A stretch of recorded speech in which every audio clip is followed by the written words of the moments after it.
বন্ধুরা, গল্পের শুরুতেই আমরা জিসান নামের এই ছেলেকে দেখতে পাই। সে একজন সোশ্যাল মিডিয়া ইনফ্লুয়েন্সার। তার স্বপ্ন হলো সে একজন বড় গায়ক হবে। তাই সে সোশ্যাল মিডিয়ায় তার গানের ভিডিও ছবি আপলোড করে। জিসানের একজন বোন আছে, তার নাম জয়ী। জিসান আর জয়ী দুজনেই সেন্ট ডিল্যান্ড ক্যাথলিক স্কুলে পড়ালেখা করে।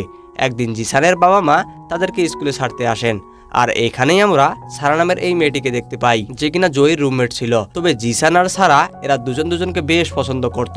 এক কথায় বলতে গেলে তারা দুজনেই লাভার। তো যাই হোক, এখানে জিসানের বাবা মা জিসানকে পড়ালেখায় অনেক বেশি মনোযোগী হতে বলে, কিন্তু জিসানের স্বপ্ন সে একজন বড় গায়ক হবে। একটু পর জিসানের বাবা মাকে দেখে সেখানে রেবিকা নামের এই সিস্টার চলে আসে, আর সে এসে জিসানের বাবা মাকে অনেক আশ্বস্ত করে যে সে জিসান ও তার বোনের বেশ খেয়াল রাখবে।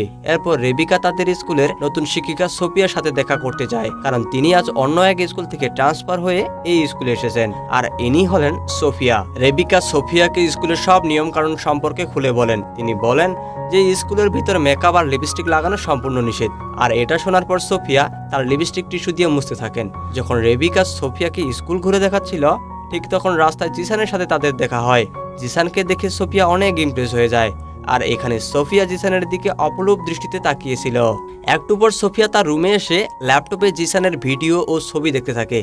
এমনকি সে জিসানের ছবিতে কিসও করে। সোফিয়া কেন জিসানের ছবিতে কিস করলো তা আমরা পরবর্তীতে জানতে পারবো। এখান থেকে আমরা শুধু এইটুকু বুঝতে পারি যে সোফিয়া জিসানকে আগে থেকে চিনত। পরদিন সোফিয়া যখন ক্লাস করানোর জন্য যায়, সে দেখে জিসান আর সারা খুনসুটিতে মেতে আছে। আর এটা দেখে সোফিয়া সারাকে জিসানের কাছ থেকে সরিয়ে অন্য সিটে বসিয়ে দেয়। কিন্তু ক্যাথলিক স্কুলে কোনো শিক্ষার্থীর সাথে এমন আচরণ কোনো শিক্ষক বা কোনো শিক্ষিকা করতে পারে না। আর এটা দেখে জয়ীর সোফিয়ার প্রতি কেমন জানি সন্দেহ হয়। জয়ী আরো অবাক হয়ে যায় যখন সে দেখে সোফিয়া প্রার্থনা না করিয়েই পড়ানো শুরু করে। এসব দেখে জয়ী সোফিয়াকে প্রার্থনা করার কথা বলে, কিন্তু সোফিয়া নিজে প্রার্থনা না করে উল্টে জয়ীকেই আজকে প্রার্থনা করার জন্য বলে। কিন্তু সবাই প্রার্থনা করলেও সোফিয়া প্রার্থনা করলো না। আর এই ব্যাপারটি জয়ী লক্ষ্য করেছে। যখন সে তার ভাইকে এই ব্যাপারে বলতে যায়, সে দেখে তার ভাই সারার সাথে চ্যাটিং এ ব্যস্ত। স্কুল ছুটির পর সোফিয়া জিসানের কাছে আসে, আর এসে সে জিজ্ঞেস করে সারার সাথে তার কি সম্পর্ক, সে কি শুধুই তার ফ্রেন্ড নাকি গার্লফ্রেন্ড। জিসান বলে সারা শুধুই তার ভালো বন্ধু। এটা শুনে সোফিয়া অনেক খুশি হয়, আর সে মুস্কি হেসে সেখান থেকে চলে যায়। কিন্তু পরদিন সকালে সোফিয়া জিসান আর সারাকে কিস করতে দেখতে পায়। এতে সে অনেক রেগে যায়, আর জিসানকে ক্লাসরুমে পাঠিয়ে সারাকে অনেক গালাগালি করতে থাকে। তবে সারা বলে, আমার বাবা এই স্কুলের ডোনার, তাই আপনি আমায় এরকম কিছুই বলতে পারেন না। এটা বলে সারা সেখান থেকে চলে যায়। একটু পর সোফিয়া জিসানকে বলে, তুমি আমায় মিথ্যা বলেছিলে কেন? সারা তোমার গার্লফ্রেন্ড নয়, শুধুই ফ্রেন্ড। কিন্তু জিসান কোনো কথার উত্তর না দিয়ে চুপ করে থাকে, আর সোফিয়া তাকে তার চেম্বারে দেখা করার জন্য বলে। একটু পর জিসান যখন সোফিয়ার চেম্বারে দেখা করতে যায়, সে দেখে সোফিয়া দরজা লক না করেই বডিতে লোশন দিচ্ছে। সোফিয়াকে এরকম ছোট ছোট পোশাকে দেখে জিসান নিজেকে কিছু মুহূর্তের জন্য হারিয়ে ফেলে, আর সে সোফিয়ার সাথে কথা না বলেই সেখান থেকে চলে যায়। আর এগুলো সোফিয়া ইচ্ছাকৃত ভাবে করছিল, শুধুমাত্র জিসানকে ইমপ্রেস করার জন্য। পরদিন যখন সোফিয়ার সাথে জিসানের দেখা হয়, সে জিজ্ঞেস করে, কাল তুমি আমার চেম্বারে আসোনি কেন? জিসান বলে, আমি ভুলে গেছিলাম। এতদিনে জিসানের স্কুলে এক সপ্তাহ কেটে গেল। কাল তাদের ছুটির দিন, তাই তাদের বাবা মা এসেছে তাদেরকে বাসায় নিয়ে যেতে। জিসান চলে যাওয়ার পর সোফিয়া তার আন্টির অসুস্থতার কথা বলে রেবিকার কাছ থেকে ছুটি নিয়ে নেয়। এদিকে জিসান তার বাবার কাছ থেকে 1 বছরের সময় চায়, কারণ সে পড়ালেখা বাদ দিয়ে সে তার গানের কেরিয়ার গড়তে যায়। কিন্তু জিসানের বাবা সাপ মানা করে দেয়, আর সে রাগের মাথায় বাইরে এসে গান করা শুরু করে। আর এখানে আমরা সোফিয়াকেও দেখতে পাই। সে জিসানের বাড়ি পর্যন্ত এসেছে, আর সে লুকিয়ে লুকিয়ে জিসানের গান শুনতেছিল। আর এ সময় জিসানের কাছে সারার কল আসলে সে সারার সাথে কথা বলতে থাকে। আর এটা দেখে সোফিয়া অনেক রেগে যায়, তাই সে সেখান থেকে চলে যায়। এরপর সোফিয়া জিসান আর সারাকে আলাদা করতে চায়, এজন্য সে একটা ফোন দিয়ে আটে। তাই সে রাতে লুকিয়ে সারার রুমে এসে সারার বইয়ের ভিতরে ড্রাগস রেখে দেয়। আর যখন সোফিয়া সারার রুম থেকে বের হয়, ঠিক তখন রেবিকা তাকে দেখে ফেলে, এবং রেবিকা তাকে জিজ্ঞেস করে সে এত রাত্রে এখানে কেন। সোফিয়া বলে সে কিছু একটা শব্দ শুনতে পায়, আর এটা দেখার জন্য সে এখানে এসেছে। এদিকে রেবিকা আর সোফিয়ার কথাবার্তা শুনে জয়ী জেগে যায়, আর সোফিয়াকে দেখে জয়ীর অনেক সন্দেহ হয়। পরদিন ক্লাসে সোফিয়া সবাইকে বই খুলতে বলে, আর এখানেই সোফিয়ার পাতানো জালে সারা ফেসে যায়। বইয়ের পাতা খুলতেই সারার বই থেকে বেরিয়ে আসে ড্রাগস। এই ড্রাগসের কারণে সারাকে স্কুল থেকে টিসি দেওয়া হয়। এরপর সোফিয়া বলে ছেলেদেরও রুম সার্চ করা উচিত, তারাও ড্রাগ অ্যাডিক্টেড কিনা তা আমাদের জানা উচিত। একথা শুনে সবাই মিলে ছেলেদের রুম সার্চ করতে যায়। আর এখানেও জিসানের বেডের নিচ থেকে একটি মদের বোতল পাওয়া যায়। মূলত এই বোতলটিও সোফিয়া রেখেছিল, আর এই বোতলটি রাখার পিছনে সোফিয়ার একটি গুরুত্বপূর্ণ উদ্দেশ্য ছিল, যাতে জিসানকে শাস্তি হিসেবে স্কুলের সার্ভিস কমিউনিটিতে সে ভর্তি করাতে পারে। তাহলে সোফিয়া জিসানকে খুব কাছাকাছি পাবে। ঠিক তেমনটাই হলো। মদের বোতলটি দেখে প্রিন্সিপাল জিসানকে স্কুল থেকে বের করে দেওয়ার সিদ্ধান্ত নেয়। তবে সোফিয়া জিসানের হয়ে প্রিন্সিপালের কাছ থেকে তার জন্য সুপারিশ করে। জিসানকে স্কুল থেকে বের না করে দিয়ে তাদের সার্ভিস কমিউনিটিতে ভর্তি করার কথা বলে, যাতে সে সেখান থেকে ভালো কিছু শিখতে পারে। স্কুলের প্রিন্সিপাল এই কথা শুনে তাতে রাজি হয়ে যায়। এতে করে সোফিয়ার পরিকল্পনা সাকসেস হয়ে যায়। এরপর আমরা অতীতের কিছু ঘটনা দেখতে পাই। এখানে সোফিয়া তার ল্যাপটপে জিসানের ছবি ও ভিডিও দেখছিল, আর এগুলো দেখেই সে জিসানের প্রেমে পড়েছিল। একদিন সোফিয়া তার নিজের বোনের সাথে দেখা করতে যায়, আর সে এসে জানতে পারে তার বোনের আজ সেন্ট ডিল্যান্ড ক্যাথলিক স্কুলে পোস্টিং হয়েছে। এটা শোনার পর সোফিয়া মনে মনে ভাবে, জিসান তো ওই স্কুলেই লেখাপড়া করে, তাই সে তার আপন বোনকেই মেরে ফেলে, আর এখন তার নিজের বোনের পরিবর্তে নিজেই সোফিয়া সেজে সেখানে পড়াচ্ছে। এরপর আমরা বর্তমান সময়ে চলে আসি, আর আমরা এখানে দেখতে পাই জিসান স্কুলে কাজ করছে, আর জিসানকে সাহায্য করার নামে সোফিয়া তার কাছাকাছি আসে। এমনকি জিসানের মনোযোগ আকর্ষণ করার জন্য সে তার শার্টের বোতাম পর্যন্ত খুলে দেয়। কিন্তু এই বিষয়টা জিসানের বোন জয়ী লক্ষ্য করছিল। কিন্তু রাত্রেবেলায় সোফিয়া নিজের প্রতি কন্ট্রোল হারায় ফেলে, আর সে জিসানের ঘরে চলে আসে, আর সে গোপনে তার মোবাইল ক্যামেরা অন করে লুকিয়ে রাখে।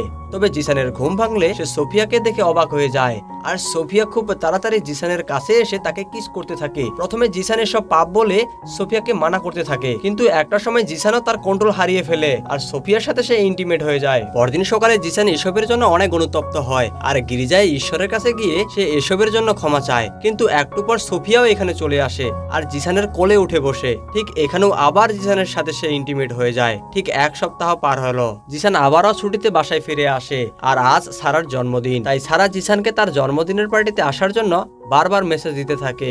এদিকে জিসান বাসায় আসার কারণে সোফিয়াও স্কুল থেকে বাসায় আসার জন্য তাড়াহুড়ো করে বের হচ্ছিল।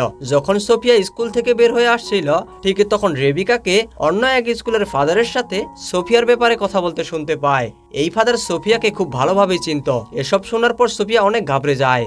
এজন্য সে খুব তাড়াহুড়া করে গাড়ির কাছে যায়, আর এটা দেখে রেবিকা সোফিয়াকে দাঁড়াতে বলে। তখন সোফিয়া বলে তার আন্টি আবার অসুস্থ হয়ে পড়েছে, এজন্য তাকে খুব তাড়াতাড়ি তার আন্টির কাছে যেতে হবে।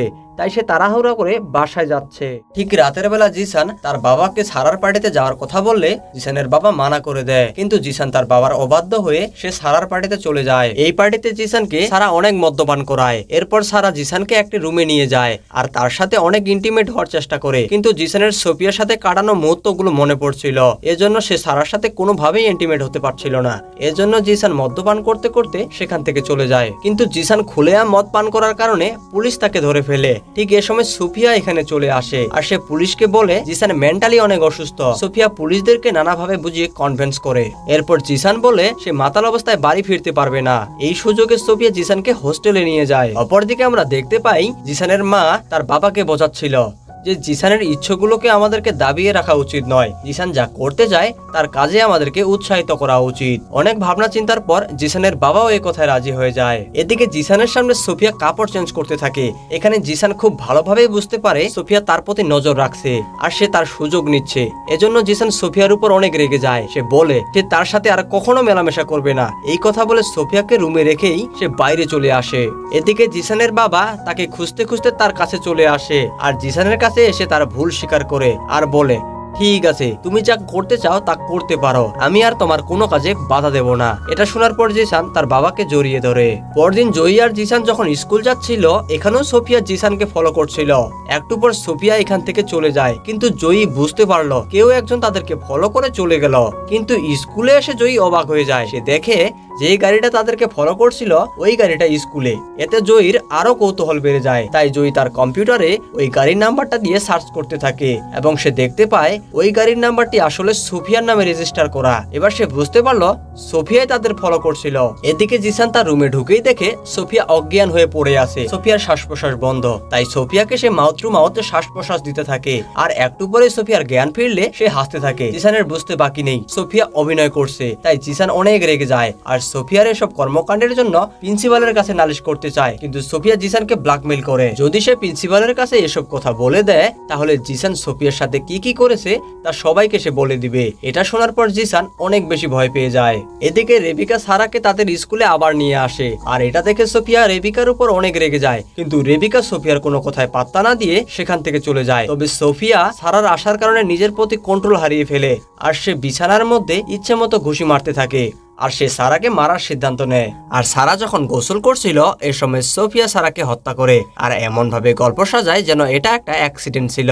এরপর সারার বডি পোস্টমর্টমের জন্য নিয়ে যাওয়া হয়, কিন্তু জয়ীর এই বিষয়গুলো অদ্ভুত লাগছিল। জিসান সারার মৃত্যুর জন্য সোফিয়াকেই দায়ী করে, কিন্তু সোফিয়া জিসানকে ব্ল্যাকমেইল করে এবং তাকে তাদের গোপন ভিডিওটি দেখায় আর বলে, তুমি যদি এসব ব্যাপার নিয়ে বাড়াবাড়ি করো তাহলে এই ভিডিওগুলো আমি পাবলিশ করে দেব। পরদিন জিসান আবার বাড়ি ফিরে আসলে সোফিয়াও সেই আগের মতো করে তার আন্টির অসুস্থতার কথা বলে স্কুল থেকে বেরিয়ে আসে। রাতে জিসান যখন তার ফ্যামিলির সাথে বাইরে ডিনার করতে যায়, এখানে সোফিয়াও এসে তাদের সাথে জয়েন করে। এদিকে রেবিকা জানতে পারে সোফিয়ার কোনো আন্টি নেই, আর এটা রেবিকা জয়ীকে বলে দেয়। আর জয়ী তার ভাইকে সোফিয়ার বিষয়ে সব খুলে বলে। আর পরদিন জয়ী আর জিসান সোফিয়ার সম্পর্কে ভালোভাবে জানার জন্য তার বাসায় চলে আসে। অন্যদিকে রেবিকা সোফিয়াকে বলে, আমি তোমার সব বিষয় জেনে গেছি, তুমি আসলে সোফিয়া নও। আর এই সত্য কথাটা বলার জন্য রেবিকা যখন প্রিন্সিপালের কাছে যাচ্ছিল, সোফিয়া রেবিকার মাথায় সজোরে আঘাত করে আর রেবিকা অজ্ঞান হয়ে মাটিতে পড়ে যায়। এদিকে জিসান আর জয়ী সোফিয়া রুম থেকে তার ল্যাপটপ পায়। এই ল্যাপটপে জিসানের অসংখ্য ছবি ও ভিডিও আছে। আর এবার তারা স্পষ্ট হয় এই সোফিয়া আসলে সোফিয়া নয়, তার নাম লরা। আর এই সত্য কথাটা বলার জন্য জয়ী আর জিসান লরার ল্যাপটপ নিয়ে স্কুলের চার্চের দিকে যায়। আর ঠিক এখানে লরা চলে আসে, মানে সোফিয়া। এখানে জিসান আর জয়ী বুঝতে পারে এই লরা আসলে একজন সাইকো। আর লরা জিসানকে বলে, তুমি এতদিন যা গান করেছো বা যত ছবি আপলোড করেছো এগুলো সবগুলোই আমার জন্য ছিল, তুমি আমায় ভালোবাসো। আর আচমকা লরা জয়ীর উপর আক্রমণ করে, কিন্তু জিসান লরাকে আটকাতে গেলে জিসানকেও সজোরে এক লাথি মেরে মাটিতে ফেলে দেয়। আর লরা আবার জয়ীকে মারতে গেলে হঠাৎ করেই সেখানে রেবিকা চলে আসে আর লরাকে আটকাতে যায়, কিন্তু উল্টে লরা রেবিকাকেই মারতে শুরু করে। ঠিক তখনই জিসান কিছু একটা দিয়ে লরার পিঠের মধ্যে ঢুকিয়ে দেয়, আর এখানেই ওরা মারা যায়। বন্ধুরা, মুভিটি এখানে শেষ হয়ে যায় আর আমরা মুভির শেষে দেখতে পাই তারা খুব হ্যাপি সময় পার করতেছে। জিসানকে তার বাবা একটি গিটার কিনে দিয়েছে আর জয়ীকে একটি কার।